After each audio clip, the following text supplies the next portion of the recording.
मोक्षमार्गस्य नेतारं वेत्तारं कर्मभूभृतां ज्ञातारं विश्वतत्त्वानां वन्दे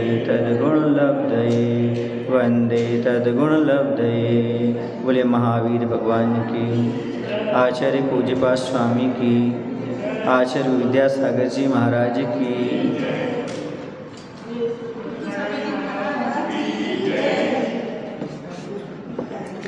सूत्र नंबर 3 शुद्धोच्चारण करेंगे। तन्निसर्गादधिगमाद्वा, तन्नी नहीं बोलना, तन्निसर्गादधिगमाद्वा।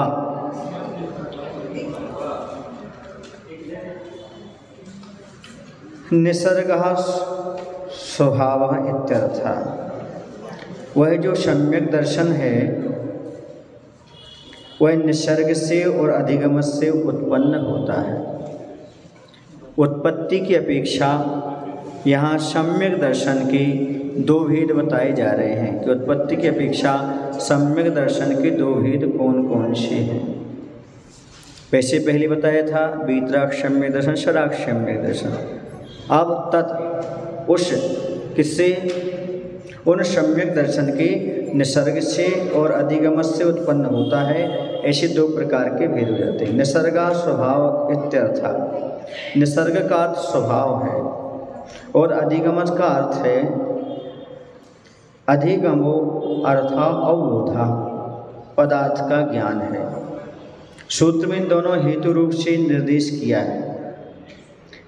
यहाँ पर कहा गया है कि जो स्वभाव से उत्पन्न होता है वह कहलाता है निसर्ग सम्यक दर्शन, अर्थात पर उपदेश के बिना जो हो वह निसर्ग है, और जो पर के उपदेश से हो,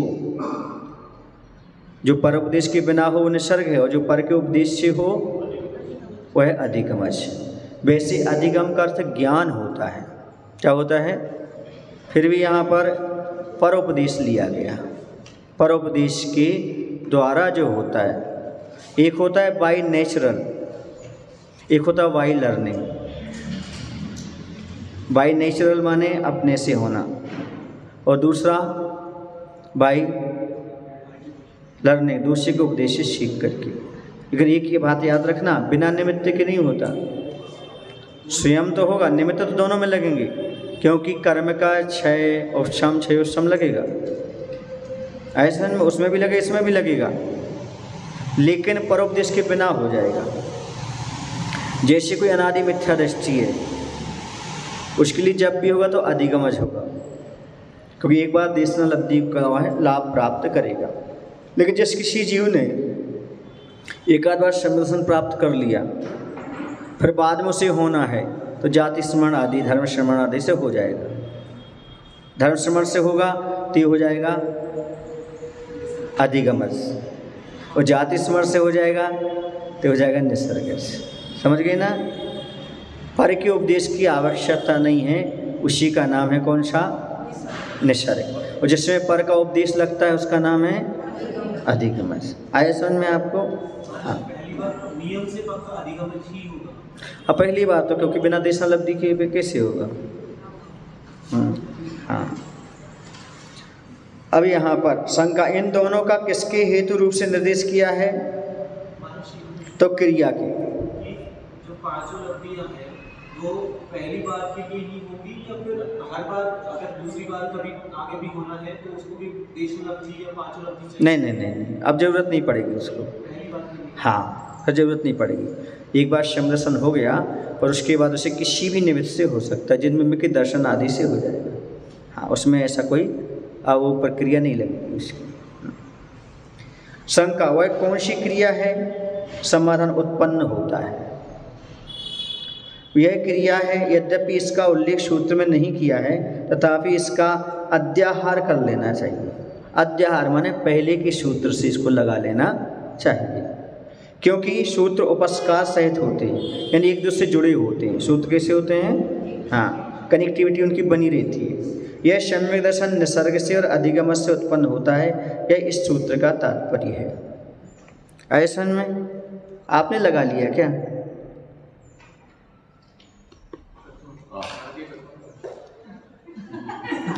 तो शंका कर रहा है कि निसर्गज सम्यक दर्शन में पदार्थों का ज्ञान होता है या नहीं होता है? अरे पदार्थों का ज्ञान तो होगा ही होगा, है ना।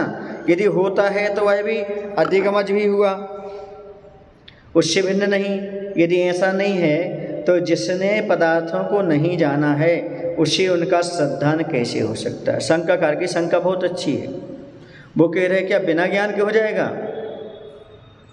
हाँ, तो समाधान करता है नहीं, यह कोई दोष नहीं है, क्योंकि दोनों सम्यक दर्शन में दर्शन मोहिनी का उपशम, क्षय और क्षयोपशम रूप अंतरंग कारण समान है।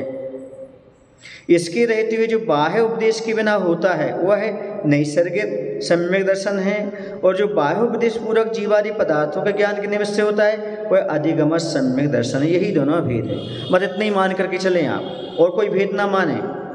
क्या इसमें निमित्त जो है अंतरंग कारण तो एक से रहेंगे। मत इतना कहा है निसर्गज का अर्थ है बिना उपदेश के हो जाता है, और अधिगमज का उपदेश के साथ होता है। बस इतना ही दोनों भेद है, क्योंकि निमित्त तो दोनों को चाहिए, ये कारण तो उनको लगेंगे। उपशम, क्षय, क्षयोपशम कुछ ना कुछ तो चाहिए। सूत्र में तत्पद का ग्रहण किस लिए किया है? समाधान, इस सूत्र में पूर्व के सूत्र में सम्यक दर्शन का ग्रहण किया है, उसी का निर्देश करने के यहाँ पर तत्पद का ग्रहण किया है। अंतर्वर्ती सूत्र में सम्यक दर्शन का ही उल्लेख किया है, उसे ही यहाँ तत् इस पद द्वारा निर्दिष्ट किया गया है। यदि तत्पद ना देते तो मोक्ष मार्ग का प्रकरण होने से उसका यहाँ ग्रहण हो जाता। शंकाकार कह रहा है कि अगले सूत्र में जो विधि निषेध किया जाता है वह अवैहत पूर्व का ही समझा जाता है। इस नियम के अनुसार अंतर्वर्ती सूत्र में कही गई सम्यक दर्शन का ग्रहण स्वतः सिद्ध है, अतः सूत्र में तत् देने की आवश्यकता थी। बुकरे यह स्वतः सिद्ध हो जाता है, किसी प्रकार की बाधा से रहित होकर के हो जाता है। जो हम आगे बोल रहे हैं वो आगे की सूत्र की लिंक है, तो तत् देने की क्या जरूरत थी आपके लिए?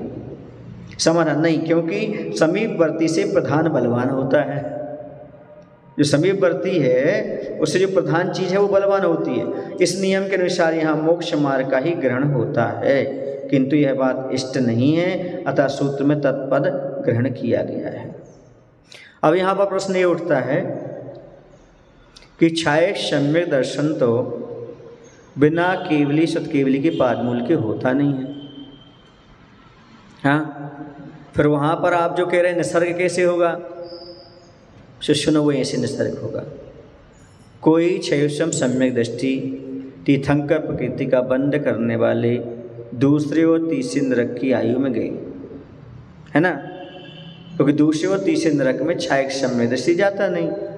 क्षायक सम्यक दृष्टि कहाँ जाता? मात्र जाएगा नरक में तो पहले नरक में। अब तीर्थंकर प्रकृति बांध करके कोई दूसरे तीसरे नरक में गए हैं, अब वहाँ से वो आएंगे, उनका जीवन भर किसी मुनि से सामना आमना नहीं होता, केवली पाद में नहीं जाते, वो स्वयं छायक बना लेते हैं।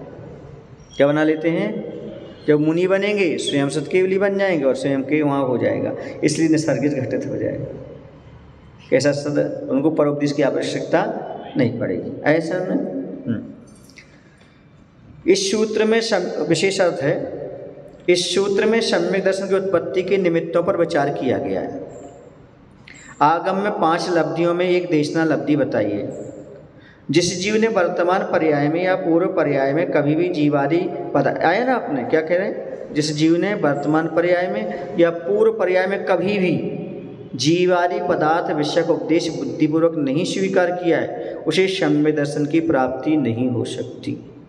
किंतु सुनो, किंतु जिस जीव को इस प्रकार के उपदेश का योग बन गया है उसे तत्काल या कालांतर में सम्यक दर्शन प्राप्त हो सकता है। आया ना समझ में? जो कि अनादि मिथ्या दृष्टि था उसे तो जरूरत पड़ेगी, बाकी एक बार हो गया उसको फिर बाद में दोबारा जरूरत नहीं पड़ेगी। यहाँ इसी अपेक्षा से सम्यक दर्शन के 2 भेद किए। जो सम्यक दर्शन वर्तमान में उपदेश के निमित्त से होता है वह अधिगम सम्यक दर्शन है, और जो वर्तमान में बिना उपदेश के होता है वह निसर्ग सम्यक दर्शन है। यह इस सूत्र का भाव। यद्यपि अधिगम शब्द का अर्थ ज्ञान है, तथापि प्रकृति में इसका अर्थ परोपदेश पूर्वक होने वाला ज्ञान लेना चाहिए। इसी से निसर्ग शब्द का अर्थ परोपदेश के बिना फलित होता है। यद्यपि इन दोनों सम्यक दर्शन में दर्शन मोहिनी का उपशम क्षय और क्षयोपशम के कारण समान है, तथापि बाह्योपदेश और अनुपदेश की अपेक्षा इन दोनों में मात्र भेद है। इतना मान करके चलें। यहाँ यह शंका उत्पन्न होती है कि जो अभी हमने बता दिया आपको, शायद क्षयक सम्यक दर्शन जबकि केवली और शुद्ध केवली के पाद मूल में ही होता है, तब उनमें सम्यक दर्शन का निसर्ग भेद ना घटकर केवल अधिगम में यही भेद घटता है। फिर क्या कारण है कि टीका में अंतरंग कारणों का निर्देश करते समय उपशम और क्षयोपशम के साथ क्षय का भी निर्देश किया है। सो इस शंका का समाधान यह है कि दूसरे और तीसरे नरक से आकर जो जीव तीर्थंकर होते हैं उनके लिए क्षयक सम्यक दर्शन की प्राप्ति में परोपदेश की आवश्यकता नहीं होती, किंतु परोपदेश के बिना ही उनके क्षयक सम्यक दर्शन की प्राप्ति होती है। अतः क्षयक सम्यक दर्शन में भी निसर्ग और अधिगम ये दो भेद घटित हो जाते हैं। यही कारण है कि प्रकृति में तीनों प्रकार के सम्यक दर्शनों को निसर्ग और अधिगम के भेद से दो दो प्रकार का कहा है। आया समझे?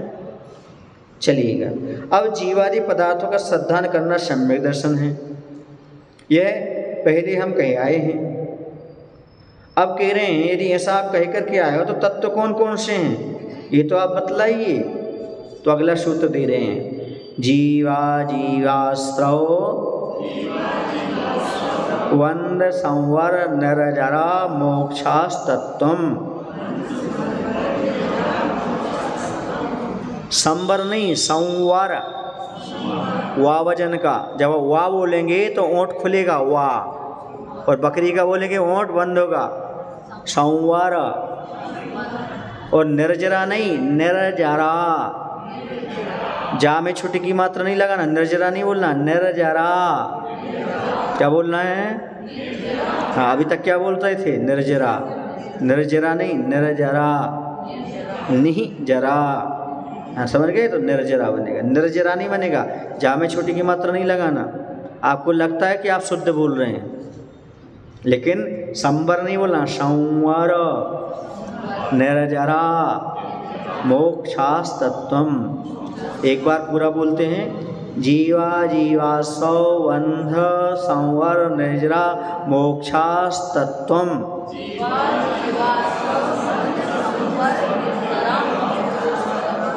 आप लोग सुनते नहीं हो, हमारे साथ पढ़ते इसलिए गड़बड़ बोल रहे हो। बंद नहीं लिखा, बंध, दा नहीं लिखा, बंद। बंद दरवाजा बंद नहीं कर रहे हैं हम, बंध।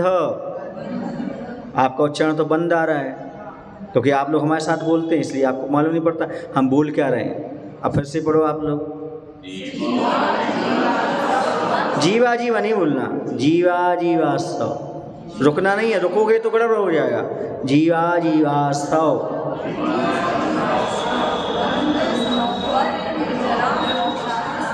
अब आया ना बंध? अभी तो बंद बोल रहे थे, बंद, बंद नहीं, बंध। हाँ, दादा बात का नहीं है, धा ढक्कन का, उसका है, धा धनुष का। हाँ, ऐसा में चलिएगा। तो आपको आस्रव तक रुकना नहीं है। कहाँ तक नहीं रुकना? जीवा जीवास्रव, यहाँ बिल्कुल नहीं रुकना बीच में। जीवा जीवास्रव, रुक गए तो गलत उच्चारण हो जाएगा। जीवा जीवास्रव बंध संवर निर्जरा मोक्षास्तत्वम। ये 7 तत्व बताए, जीव, अजीव, आश्रव, बंध, संवर, निर्जरा और मोक्ष। इनमें से जीव का लक्षण तो है चेतना। जीव किसे कहते हैं? चेतना लक्षण वाला, उपयोगो लक्षण, जिसमें ज्ञान और दर्शन उपयोग होते हैं। ज्ञानादिक के भेद से अनेक प्रकार की है चेतना। जीव में विपरीत लक्षण वाला जो है जीव से वह अजीव है। लक्षण वाला सुने ना, जीव का उल्टा अजीव नहीं। यदि एक जीव को उल्टा कर दो, पैर ऊपर कर दो, सर नीचे कर दो, ये अजीव हो गया, ऐसा नहीं। उसका लक्षण उल्टा विपरीत होगा तो अजीव है। मतलब चेतना से रहित जो है वो अजीव है। शुभ और अशुभ कर्मों के आने के द्वार रूप आश्रव है। कर्मों के आने के द्वार को क्या बोलते हैं? तो अपने शरीर में कहीं एक दरवाज़ा है ना, उसमें से तो कर्म घुसता होगा। दरवाज़ा तो बोल रहे हैं, एकमात्र बताया गया उपलक्षण है ये कि द्वार शरीर समझना, कहीं हमारे शरीर के अंदर कोई दरवाजा है वहाँ से घुसता हुआ कर्म नहीं, सर्वांग से। कैसा होता है? सुबह क्लास में पढ़ा था कर्मकांड में, जैसे कि एक गर्म लोहे का पिंड है, उसको पानी में डालो, सर्वांग से क्या करता है? पानी को। ऐसे ही सर्वांग से कर्म आपके आत्म प्रदेश में जाकर के चिपकते हैं, ऐसा। तो ये द्वार मात्र कहा जा रहा है जहाँ से कर्म प्रवेश करता है, तो ये कोई दरवाज़ा नहीं है। हाँ, एक तो क्या है यहाँ की मतलब स्वयं पढ़ाना और पढ़ने लगती हैं बीच में, वो दिक्कत हो जाती है। देखो जब हम मंगलाचरण कर रहे थे, जब ये दोनों तीनों महिलाएं पढ़ रही थी आपस में, हम मंगलाचरण कर रहे थे, ये लोग पढ़ रहे थे। ये गलत आदत है। आत्मा और कर्म के प्रदेशों का परस्पर मिल जाना बंद है। किनका? आत्मा और कर्म के प्रदेशों का परस्पर मिल जाना सो बंद है। आसव का रोकना सो संवर है। कर्मों का एक दिश अलग होना सो निर्जरा है, और सब कर्मों का आत्मा से अलग हो जाना सो मोक्ष है। आए समझ में? ये हो गया। अब जो पहले आपने कुछ पूछा नहीं, फिर भी मैं बता देता हूँ। महाराज समझाओ तो निसर्गज और अधिगमज कैसे होगा? एग्जाम्पल दूँ, जैसे प्रातःकाल स्वतः नींद खुल जाना, ये निसर्गज हो गया। अलार्म लगा करके उससे खुलना, तो बोलो ना, क्या हो गया? वो अधिगमज हो गया। ठीक है ना? अब जैसे कांटे का तीक्ष्णपना नेचुरल हो गया, धनुष बाण का बनाया गया वो। ऐसा में जैसे नदी में पक्षियों का, पशुओं का तैरना, मछली आदि का तैरना निसर्ग है, उन्हें कोई सिखाता नहीं। और आप लोग तैरेंगे मनुष्य तो, क्योंकि वो बिना सीखे आप तैर नहीं सकते। एक प्राइवेट एग्जाम दे रहा है, एक शिक्षक से पढ़ के दे रहा है। ऐसा में निसर्ग अधिगमज का उदाहरण हो गया। अब यहाँ पर 7 तत्वों का उदाहरण। आपको नाव का तो मालूम ही होगा, सबको मालूम है। बस का एक बस है, कौन है? तो जो ड्राइवर है वो क्या हो गया? जीव। बस क्या हो गई? अजीव हो गई। उसमें सवारियां प्रवेश कर रही हैं, आज सब जा कर के व्यवस्थित सीटों पर बैठती जा रही हैं, बंद हो गया। अब गेट बंद कर दिया, सांबर। फिर पीछे गेट से एक एक सवारी निकलने लगी, पूर्ण सवारियां निकल गईं, मोक्ष। समझ गए ना? आए समझ में आपको? ऐसा दुकान का भी ले सकते हैं। दुकान क्या हो गया? अजीव। दुकानदार क्या हो गया? माल का आना, आश्रव। वहाँ शोरूम में जहाँ भी वहाँ रखते जाना, बंद हो गया। अब माल का आना रुक गया, सांबर। धीरे धीरे माल को बेचना, पूर्ण बिक जाना, मोक्ष। समझ गए ना? चलिएगा, इनका विस्तार से वर्णन आगे करेंगे। सब फल जीव को मिलता है, अतः सूत्र के प्रारंभ में जीव का ग्रहण किया। अजीव जीव का उपकारी है, यह दिखलाने के लिए जीव के बाद अजीव का कथन किया। आश्रव जीव और अजीव दोनों को विषय करता है, अतः इन दोनों के बाद आश्रव का ग्रहण किया। बंध आश्रव पूर्वक होता है, इसलिए आश्रव के बाद बंध का कथन किया। समृद्ध जीव के बंध नहीं होता, अतः संवर बंध का उल्टा हुआ। इस बात का ज्ञान कराने के लिए बंध के बाद संवर का कथन किया। संवर होने पर निर्जरा होती है, इसे संवर के पास निर्जरा कही है। मोक्ष अंत में होता है, इसलिए उसका अंत में कथन किया। अब प्रश्न उठता है, दुख किसको होता है? किसको मिलता है दुख? जीव को। किससे मिलता है? अजीव के संयोग से। किस संयोग से होता है? आए समझ में आपको? दुख कैसे होता है? आश्रव से। दुख कैसे बढ़ता है? बंध से। आए समझ में आपको? दुख कैसे रुकता है? संवर से। दुख कम कैसे होता है? निर्जरा से, दुख से रहित अवस्था मोक्ष हो। इसी क्रम रखा है। दुख किसको? जीव को। ऐसा क्रम लगा करके पूरा क्रम बन जाता है।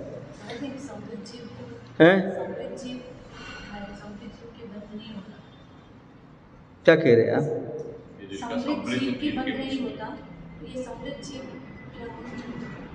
जब वह संबर के साथ आ गया जीव तब उसके बंद नहीं होगा, इसलिए उसके लिए वो हो गया, संबर हो गया उसका, ऐसा रुक गया। शंका, सूत्र में पुण्य और पाप का ग्रहण करना चाहिए क्योंकि पदार्थ 9 हैं। आज वो आए नहीं शंका करने वाले, वही कह रहे थे महाराज पुण्य पाप को अलग से क्यों रखा? वैसे तो 2 ही हैं मात्र। द्रव्य संग्रहकार ने कहा मात्र 2 ही हैं द्रव्य, जीवम अजीवम दवम, मात्र 2 ही हैं। बाकी भेद अजीव के हैं। जीव वो बाकी 5 भेद किसके हैं? 6 भेद किसके हो गए? अजीव के हैं। तत्व में ले लो ना, तत्व में कितने हो गए? ऐसा सारे तत्व कैसे हो गए? जीव हो गए। द्रव्य भी कैसे हो गए? जीव को छोड़ करके सारे 6, और ये 6 ले लो, और वो कितने ले लो? 5 ले लो। तत्व ले लो 6 अजीव हो गए, और द्रव्य 5 ले लो, ये क्या हो गए?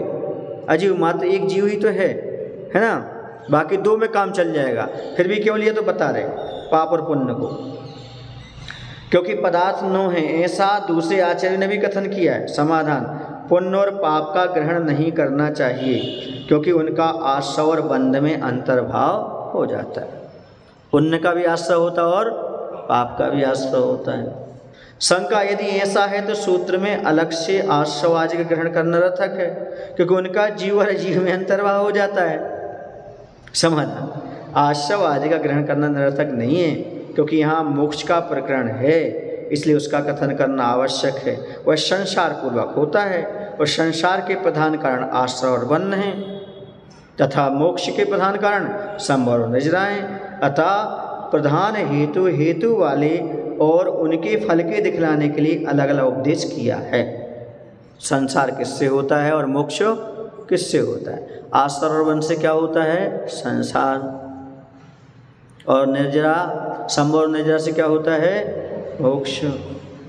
देखा भी जाता है कि किसी विशेष का सामान्य में अंतर्भाव हो जाता है तो भी प्रयोजन के अनुसार उसका अलग से ग्रहण किया जाता है। जैसे क्षत्रिय आए हैं और शूरवर्मा भी, यहाँ यद्यपि शूरवर्मा का क्षत्रिय में अंतर्भाव हो जाता है तो भी प्रयोजन के अनुसार उसका अलग से ग्रहण किया है। इसी प्रकार प्रकृति में जानना चाहिए। शंकाकार फिर कहता है तत्व शब्द भाववाची है, पहले कहे आए हैं, इसलिए उसका द्रव्यवाची जीवादि शब्दों के साथ समानाधिकरण कैसे हो सकता है? समाधान, एक तो भाव द्रव्य से अलग नहीं पाया जाता, दूसरे भाव में द्रव्य का अध्यारोप कर लिया जाता है, इसलिए समानाधिकरण बन जाता है। जैसे एग्जाम्पल, उपयोग ही आत्मा है। उपयोग ही क्या है? आत्मा है। आत्मा का नाम ही उपयोग है। ऐसा में इस वचन में गुणवाची उपयोग शब्द के साथ द्रव्यवाची आत्मा शब्द का समान अधिकरण हो जाता है। उसी प्रकार प्रकृति में जानना चाहिए। शंकाकार फिर कहता है यदि ऐसा है तो विशेष का जो लिंग और संख्या है वह विशेषण को भी प्राप्त होते हैं। समाधानकर्ता कहता है व्याकरण का ऐसा नियम है कि विशेषण विशेष संबंध के रहते हुए भी शब्द शक्ति की अपेक्षा जिसने जो लिंग और संख्या प्राप्त कर ली है उसका उल्लंघन नहीं होता। अतः यहाँ विशेष और विशेषण से लिंग और संख्या के अलग अलग रहने पर कोई दोष नहीं है। यह क्रम प्रथम सूत्र में भी लगा लेना चाहिए। भले वह विशेष एक व्यक्ति है, उसके विशेषण बहुत सारे हो सकते हैं, उसमें कोई बाधा, इसमें भेद भी आ सकता है। अब यहाँ पर विशेषार्थ खोला जा रहा है। इस सूत्र में 7 तत्वों का निर्देश किया है। इसकी व्याख्या करते हुए मुख्यतया 5 बातों पर प्रकाश डाला है। पहला तो डाला जीवादि 7 तत्वों का स्वरूप निर्देश कि 7 तत्व क्या हैं, उन क्या किसे कहते हैं। सूत्र में जीव अजीव इस क्रम से 7 तत्वों के निर्देश करने की सार्थकता क्या है, इनका क्रम ऐसा क्यों रखा।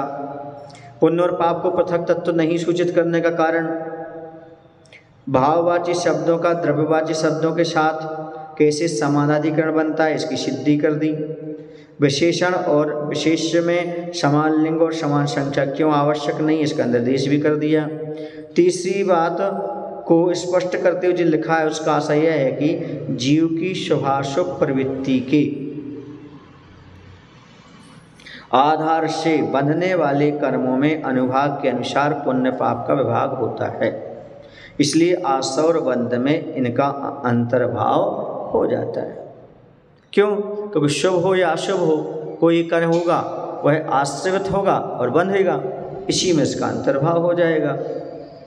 पांचवी बात को स्पष्ट करते हुए जो लिखा है कि विशेषण विशेष संबंध के रहते हुए भी शब्द शक्ति की अपेक्षा जिसने जो लिंग और संख्या प्राप्त कर ली है उसका उल्लंघन नहीं होता। सो इसका यह आशय है कि एक तो जिस संख्या का जो लिंग है वह नहीं बदलता।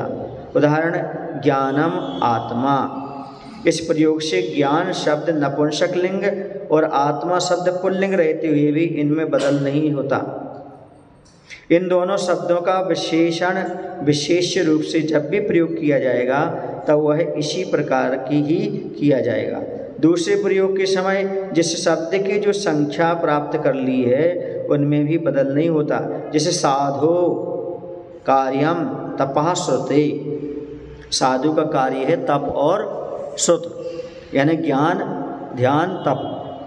इस प्रयोग में विशेषण विशेष संबंध के रहते हुए भी कार्यम एक वचन है, कार्य तो एक ही है, और तपः श्रुते दो वचन है। इसी प्रकार प्रकृति में जानना चाहिए शेष कथन शुभम। इस प्रकार पहले जो सम्यक दर्शन आदि और जीवादि इस पदार्थ कहे हैं उनका शब्द प्रयोग करते समय विवक्षा भेद से जो गड़बड़ी होना संभव उसको दूर करने के लिए आगे का सूत्र कहते हैं। अब कैसे पदार्थों का और ज्ञान होता है। नामस्थापना द्रव्य भाव तस्तन्यासा, पढ़ो। नहीं नहीं नहीं नहीं नहीं, आपने सुना ही नहीं, सुनिए पहले आप। नामस्थापना, क्योंकि ई आ जाएगा, स्थापना बोलोगे ई आ जाएगा, सा पीछे ले लीजिए। नामस्थापना द्रव्य, द्रव्य नहीं द्रव्य भाव तस्तन्यासः, पढ़ो।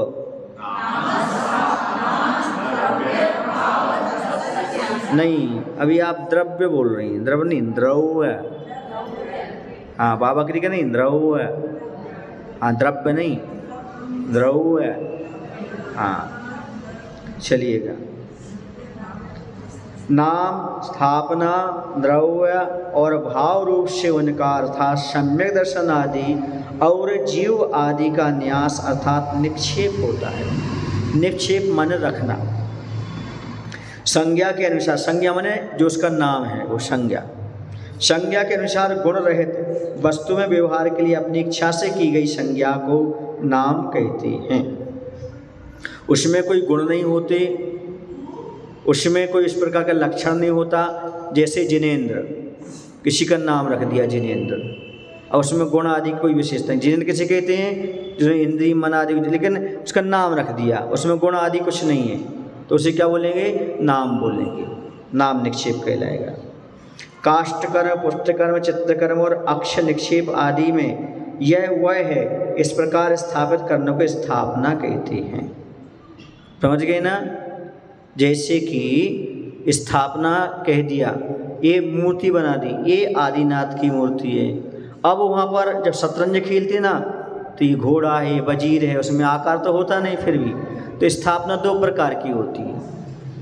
उसमें गुणों का आरोपण करना, उस रूप है नहीं, उसमें आरोपण करना। एक तदाकार होती है, एक अतदाकार होती है। तदाकार उसी के आकार की और दूसरा उसके आकार की ना हो, ऐसा। तो तदाकार मूर्ति हो जाती है, अतदाकार उसके शतरंज की वो गोटी वगैरह मोहरे वगैरह होते वो हो जाते हैं।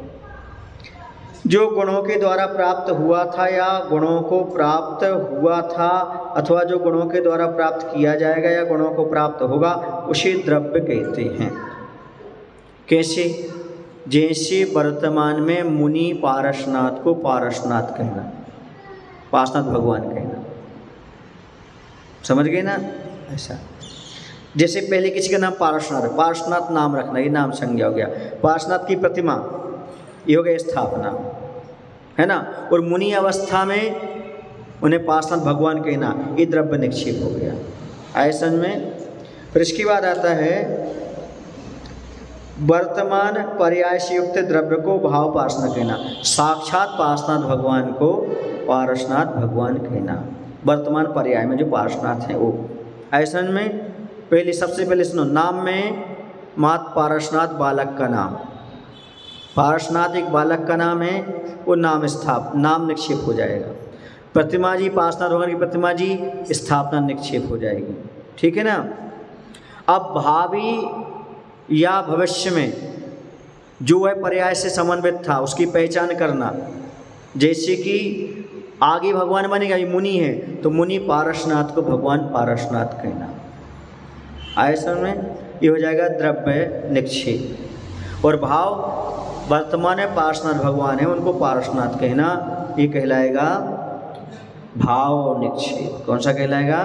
भाव, क्योंकि उस समय वह उसी रूप में है। ऐसा में हाँ, इस प्रकार विशेष है, विशेष इस प्रकार है कि नाम जीव, स्थापना जीव, द्रव्य जीव, भाव जीव, इस प्रकार जीव पदार्थ का न्यास 4 प्रकार से किया जाता है। जीवन गुण की अपेक्षा ना करके जिस किसी का जीव ऐसा नाम रखना नाम जीव है।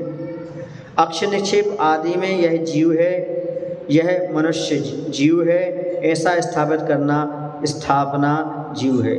द्रव्य जीव के 2 भेद हैं, आगम द्रव्य जीव और नवागम द्रव्य जीव। इनमें से जो जीव विषयक या मनुष्य जीव विषयक शास्त्र को जानता है किंतु वर्तमान में उसके उपयोग से रहित है, वह आगम द्रव्य जीव है। उसने आगम तो पढ़ लिया और उसने उसका भी उपयोग नहीं किया, उपयोग में नहीं है अभी आगम उसके, तो यह कहलाएगा आगम द्रव्य जीव। नवागम द्रव्य जीव कौन के 3 भेद हैं, ज्ञायक शरीर,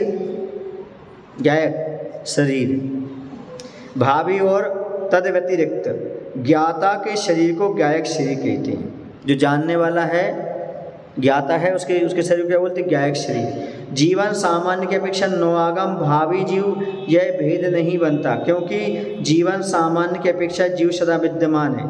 हाँ, पर्यायार्थिक नय की अपेक्षा नवागम भावी जीव यह भेद बन जाता है, क्योंकि जो जीव दूसरी गति में विद्यमान है वह जब मनुष्य भाव को प्राप्त करने के लिए सम्मुख होता है तब वह मनुष्य भावी जीव कहलाता है।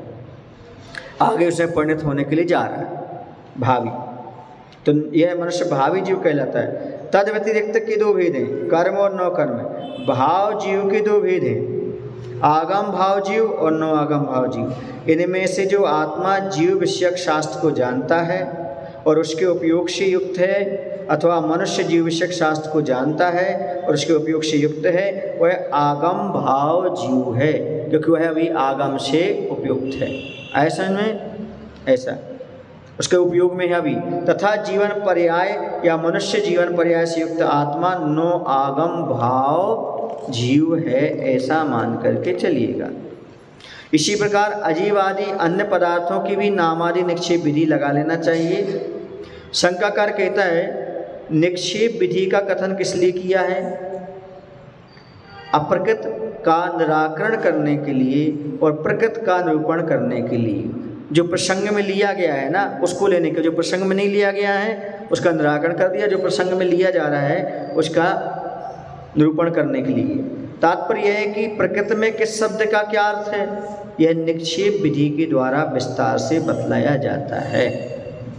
सूत्र में तत् शब्द का ग्रहण किस लिए किया है? शंकाकार कह रहा है आपने तत् यहाँ भी लिखा है, तन्न सर्गादि गमादवा ये लिखा था, यहाँ पर वहाँ पर भी लिया है मोक्षास्तत्वम, है ना, तो वहाँ पर कह रहे तत्शब्द सबका संग्रह करने के लिए सूत्र में तत्शब्द का ग्रहण किया है। यदि सूत्र में तत्शब्द न रखा जाए तो प्रधान भूत सम्यक दर्शन आदि का न्यास के साथ संबंध होता है। सम्यक दर्शन आदि के विषय रूप से ग्रहण किए गए अप्रधानभूत जीवादिक का न्याय के साथ संबंध न होता, परंतु सूत्र में तत्शब्द के ग्रहण कर लेने पर सामर्थ्य से प्रधान और अप्रधान सबका ग्रहण बन जाता है, सभी का यहाँ पर ग्रहण हो जाया करता है।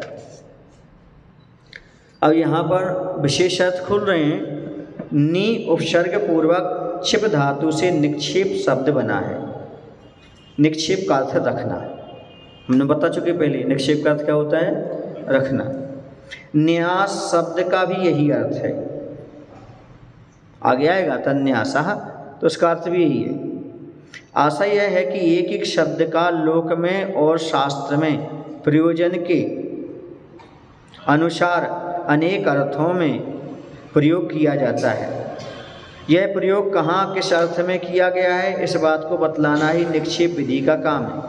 यूँ तो आवश्यकता अनुसार निक्षेप के अनेक भेद किए जा सकते हैं। शास्त्रों में भी ऐसे विविध भेदों का उल्लेख देखने में आता है, किंतु मुख्यतः यहाँ इसके 4 भेद किए गए: नाम, स्थापना, द्रव्य और भाव। इनका लक्षण और दृष्टांत द्वारा कथन टीका में किया ही है। आशा यह है कि जैसे टीका में एक जीव शब्द का नाम निक्षेप की अपेक्षा भिन्न अर्थ बतलाता है, स्थापना निक्षेप की अपेक्षा भिन्न अर्थ बतलाता है, द्रव्य की अपेक्षा भिन्न और भाव की अपेक्षा भिन्न बताता है, उसी प्रकार प्रत्येक शब्द का नामादि निक्षेप विधि के अनुसार पृथक पृथक अर्थ होता है। इससे अप्रकृत अर्थ का निराकरण और प्रकृत अर्थ का ग्रहण हो जाता है, जिससे व्यवहार करने में किसी प्रकार की गड़बड़ी नहीं होती। इससे वक्ता और श्रोता दोनों ही एक दूसरे के आशय को भली प्रकार समझ जाते हैं। ग्रंथ का हार्द समझने के लिए हृदय, भाव, मर्म, इस विधि का ज्ञान होना अत्यंत आवश्यक है। जैन परंपरा में इसका बड़ा भारी महत्व माना गया है। इसी बात को ध्यान में रखकर यहाँ भेदों सहित निक्षेप के स्वरूप को स्पष्ट रूप से किया गया है। इस प्रकार नामादिक के द्वारा विस्तार को प्राप्त हुए और अधिकृत जीवादिक और सम्यक दर्शन आदि के स्वरूप का ज्ञान किसके द्वारा होता है, इस बात के लिए मतलब के आगे का सूत्र कह रहे हैं। प्रमाण नयई रधिगमः, नहीं नयई, या में आई की मात्रा लगाइए, नयई। प्रमाण नयई रधिगमः। प्रमाण और नय से पदार्थों का ज्ञान होता है। प्रमाण क्या चीज़ है? सम्यक ज्ञानम प्रमाणम, यानी पदार्थ का जो संपूर्ण ज्ञान है उसका नाम है प्रमाण, और जो वस्तु का आंशिक ज्ञान है उसका नाम है नय। हमने प्रातःकाल के उसमें एग्जाम्पल दिया था, जैसे रोटी को जानना, पूरी रोटी को जानना प्रमाण है और उसके ग्रास को जानना सो नय है। दृष्टि और दृष्टिकोण बताया था हमने। जैसे कैमरे वाला 10 लोगों को हाँ उस कैमरे में दिख रहा है, लेकिन वह अपना लेंस सेट करेगा, जिसकी उसे फ़ोटो लेना उसी के लेगा, तो सब दिखना प्रमाण हो गए। वर्टिकल जिसकी फ़ोटो लेना वो क्या हो गया? एंगल बन गया, दृष्टिकोण बन गया, वो क्या हो जाएगा? उसका नय हो जाएगा। जिन जीवादि पदार्थों का नाम आदि निक्षेप विधि के द्वारा विस्तार से कथन किया है, उनका स्वरूप दोनों प्रमाणों और विविध नयों के द्वारा जाना जाता है। प्रमाण और नयों के लक्षण और भेद आगे कहेंगे। प्रमाण के 2 भेद हैं, स्वार्थ और परार्थ। ये नय का प्रमाण, नय का विषय आ जाएगा, जो आप लोग सुबह प्रारंभ किए थे ना। हाँ, आलाप पद्धति है, परीक्षा मुख है। हाँ, स्वार्थ और परार्थ, शुद्ध ज्ञान को छोड़कर शेष सब ज्ञान स्वार्थ प्रमाण है। परंतु शुद्ध ज्ञान स्वार्थ और परार्थ दोनों प्रकार का है। ज्ञानात्मक प्रमाण को स्वार्थ प्रमाण कहते हैं और वचनात्मक प्रमाण परार्थ प्रमाण कहलाता है। जो ज्ञानात्मक है वो स्वार्थ कहलाएगा और जो वचनात्मक है वो परार्थ कहलाएगा। लेकिन जो शुद्ध ज्ञान है ना, वह दोनों बन जाता है, क्योंकि सामने वाला कुछ बोल रहा है तो उसका मति ज्ञान और के द्वारा जाने का विशेष अर्थात ज्ञान का नाम क्या होता है? शुद्ध ज्ञान होता है, तो सुनाविया होता है ऐसा। इसके भेद नए हैं। शंका, नए शब्द में थोड़े अक्षर हैं, इसलिए सूत्र में उसे पहले रखा गया है। रखना चाहिए। आप अभी कहीं कहते आए ना, तो मैं पूछना चाहता हूँ, आपने नए को आगे क्यों नहीं लिखा? उसमें अल्प अक्षर थे, प्रमाण में जा रहा तो उसे आगे क्यों रखा? समाधान यह कोई दोष नहीं, क्योंकि प्रमाण श्रेष्ठ है, अतः उसे पहले रखा है। और सुबह क्या कहा था? अच्छा, अल्पाक्षर वाला आगे रख दिया। ये विवक्षा होती है आचार्यों की, वक्त में अक्षर विवक्षा। श्रेष्ठता सबसे बलवती होती है, ऐसा नियम है। और श्रेष्ठ कौन है? प्रमाण। इसलिए शंकाकार कह रहा है प्रमाण श्रेष्ठ क्यों है? समाधान, क्योंकि प्रमाण से ही नए प्रोपणा की उत्पत्ति हुई है, अतः प्रमाण श्रेष्ठ है, क्योंकि प्रमाण के बिना नए नहीं बनता। आगम में ऐसा कहा है कि वस्तु को प्रमाण से जानकर अनंतर किसी एक अवस्था द्वारा पदार्थ का निश्चय करना नए। क्या कहा आगम में? वस्तु को प्रमाण से जान लिया पहले, उसके बाद किसी एक अवस्था द्वारा पदार्थ का निश्चय करना सो नए। जैसे पहले अपन ने पूरी रोटी जान ली, उसका ग्रास जानना, ऐसा करके नए कहा जैसा हो जाएगा। शकलादेशा प्रमाणा विकलादेशा नया। दूसरे प्रमाण समग्र को विषय करता है। आगम में कहा है सकलादेशा प्रमाण का विषय है और विकलादेश नए का प्रमाण है, इसलिए भी प्रमाण श्रेष्ठ है। शकलादेश माने संपूर्ण और विकलादेश माने आंशिक। नए के दो भेद हैं, द्रव्यार्थक और पर्यायार्थक। पर्यायार्थक नए विषय भाव निक्षेप है और शेष तीन को द्रव्यार्थक नए ग्रहण करता है। क्या कह रहे हैं यहाँ पर? पर्यायार्थक नए का विषय भाव निक्षेप है। अभी निक्षेप पढ़ के आए ना आप? कितने प्रकार के पढ़ के आए? हाँ, उसमें से भाव क्या हो गया? वह पर्यायार्थक नए का विषय हो गया। ऐसा में, क्योंकि भाव निक्षेप में वर्तमान की पर्याय रहती है। क्या रहती है उसमें? उस रूप परिणत रहता है वो। और शेष तीन द्रव्यार्थक नए को ग्रहण करना है, क्योंकि नए द्रव्यार्थक सामान्य रूप है। द्रव्य जिसका प्रयोजन वह द्रव्यार्थक नए और पर्याय जिसका प्रयोजन वह पर्यायार्थक नए है, तथा द्रव्य और पर्याय से सब मिलकर प्रमाण के विषय हैं। बस इतना याद रखो कि भाव निक्षेप जो हो पर्यायार्थक नए है, बाकी तीन निक्षेप कौन से हैं? द्रव्यार्थक नए। क्यों है? कि वह वर्तमान पर्याय से उस पर्याय रूप है, इसलिए। विशेषार्थ, इस सूत्र में ज्ञान के प्रमाण और नए ऐसे भेद करके उनके द्वारा जीवादि पदार्थों का ज्ञान होता है, यह बतलाया गया है। इसकी व्याख्या करते हुए टीका में मुख्यतः 4 बातों पर प्रकाश डाला है। पहली बात कौन सी कही? ज्ञानों के 5 भेदों में से किस ज्ञान का प्रमाण और नए इसमें से किसमें अंतर्भाव होता है। तो अपन पढ़ करके आए हैं। क्या पढ़ करके आए हैं? कि भैया जो श्रुत ज्ञान है वह श्रुत और स्वार्थ और परार्थ दोनों में आता है ना। बाकी के ज्ञान किस में आते हैं? स्वार्थ। नए शब्द में अल्पाक्षर होने से भी सूत्र में प्रमाण शब्द पहले रखने का कारण है। नए के भेद करके 4 निक्षेपों में से कौन से निक्षेप किसका नए का विषय विचार किया। इसमें ये बताया गया कि भाई जो आपका भाव निक्षेप है वह पर्यायार्थक नए का विषय है, बाकी 3 निक्षेप द्रव्यार्थक नए का विषय। उसका आशय यह है कि ज्ञान के 5 भेदों से में से शुद्ध ज्ञान के सिवा 4, यहाँ जो 4 आए ना, प्रमाण के विषय चर्चा। हाँ, चौथा नंबर कौन सा है? प्रमाण के विषय की चर्चा। प्रथम बात को स्पष्ट करते हुए जो कुछ लिखा है उसका आशय है कि ज्ञान के 5 भेदों में श्रुत ज्ञान के सिवा 4 ज्ञान मात्र ज्ञान रूप माने गए हैं, साथ ही वे वितर्क रहित हैं, इसलिए उनका अंतर्भाव प्रमाण ज्ञान में ही होता है। किंतु श्रुत ज्ञान ज्ञान और वचन उभय रूप माना गया है, साथ ही वह सवितर्क भी है, इसलिए इसके प्रमाण ज्ञान और नए ज्ञान ऐसे 2 भेद हो जाते हैं, क्योंकि वह वचनात्मक भी होता है। कौन सा? कौन का? श्रुत ज्ञान।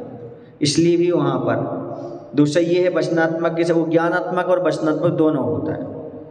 यहाँ यह शंका की जा सकती है कि श्रुत ज्ञान जबकि शेष ज्ञानों के समान ज्ञान का ही एक भेद है, तो फिर इसे ज्ञान और वचन उभय रूप क्यों बताया है। समाधान यह है कि आगम रूप द्रव्य श्रुत का अंतर्भाव श्रुत में किया जाता है।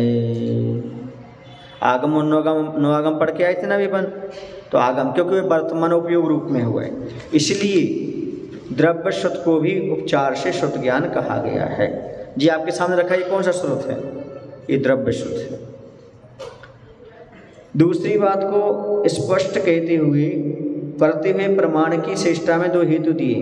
प्रथम हेतु तो यह दिया है कि नए प्रूपणा की उत्पत्ति प्रमाण ज्ञान से होती है, अतः प्रमाण श्रेष्ठ है। ऐसे में प्रमाण के माध्यम से नए ज्ञान की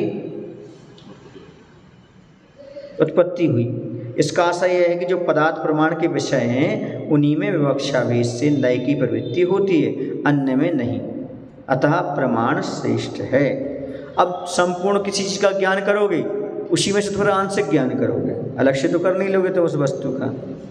दूसरा हेतु यह दिया है कि सकलादेशा प्रमाण के अधीन है और विकलादेश है नए के अधीन है, अतः प्रमाण श्रेष्ठ है। आशय यह है कि प्रमाण समग्र को विषय करता है और नए एक देश के विषय को ग्रहण करता है, अतः प्रमाण श्रेष्ठ है। जो वचन कालादि की अपेक्षा अभेद वृत्ति की प्रधानता से या अभेदोपचार से प्रमाण के द्वारा स्वीकृत अनंत धर्मात्मक वस्तु का एक साथ कथन करता है, उसे सकलादेश कहते हैं।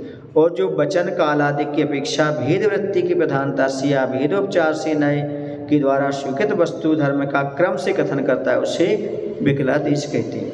इनमें से प्रमाण सकलादेशी होता है और नए विकलादेशी, अतः प्रमाण श्रेष्ठ माना गया है। यह उक्त कथन का तात्पर्य। तीसरी बात को स्पष्ट करते हुए नए के द्रव्यार्थक और पर्यार्थक ऐसे 2 भेद करके जो नामादि 3 निक्षेपों को द्रव्यार्थक नय का और भाव निक्षेप को पर्यार्थक नय का विषय बतलाया है, सो इसका यह अभिप्राय है कि नाम, स्थापना और द्रव्य तीनों निक्षेप समान रूप हैं, अतः इन्हें द्रव्यार्थक नय का विषय बतलाया है। और भाव निक्षेप पर्याय रूप है क्योंकि वर्तमान उसी परिणति में है, अतः इसे पर्यार्थक नय का विषय बतलाया है।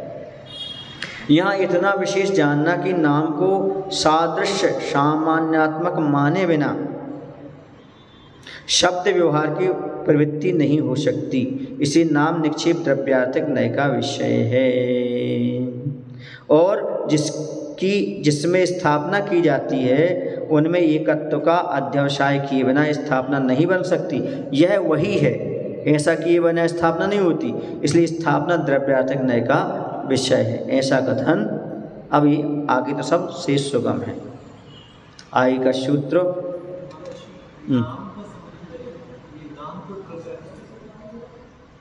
क्या कह रहे हैं? नाम को सादृश सामान्यात्मक माने बिना उसके समान वो सामान्य है, शब्द की व्यवहार की प्रवृत्ति नहीं हो सकती, इसलिए यहाँ पर कहा है। जैसे जिनेंद्र जो गुणों से संपन्न होता है ना, कैसा होता है जिनेंद्र भगवान, कैसे गुण संपन्न, किसी का नाम जिनेंद्र रख दिया, यदि वह जिनेंद्र शब्द का सादृश्य नहीं होता तो निक्षेप कैसे बनता? वो गुण से रहित है, जिनेंद्र भगवान में गुण है और गुण से रहित, लेकिन सादृश्य नाम तो है उसका, उनका भी जिनेंद्र, उनका नाम भी जिनेंद्र है, उनका नाम महावीर। अब महावीर में गुण ना होते तो महावीर निक्षेप भी नहीं बनता नाम अकेला, क्योंकि कोई गुणी जीव है और एक गुण से रहित है, इसे तो बन रहा है वो सादृश्य सामान्यात्मक, तभी तो द्रव्यार्थक नय का विषय बन रहा है, इधर पर्यार्थक का नहीं बन जाता, ऐसा है। बस बोधि समाधि परिणामी शुद्धि स्वात्मोपलब्धि शिव शोक सिद्धि चिंतामणि में चिंतित वस्तुदाने पाम वंद्यमानस्य ममाशु देवी।